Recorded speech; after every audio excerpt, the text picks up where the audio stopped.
বিয়ে করার সময় দেখবেন ডিভোর্সি মহিলা, যারা বিধবা মহিলা, তাদের যদি একটা বাচ্চাও থাকে অথবা বাচ্চা নাও থাকে, সে যদি সুন্দর হয় তাহলে তাকে বিয়ে করার জন্য ছেলে পাবেন না।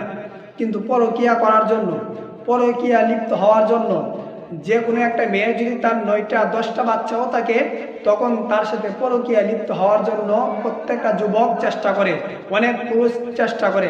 কেন? কারণ তাকে তো আমার জীবনসঙ্গী দরকার নাই, তাকে নিয়ে আমি আনন্দ করব, ফুর্তি করব, তাকে নিয়ে একটু ঘুরতে যাব, একটু সময় কাটাবো।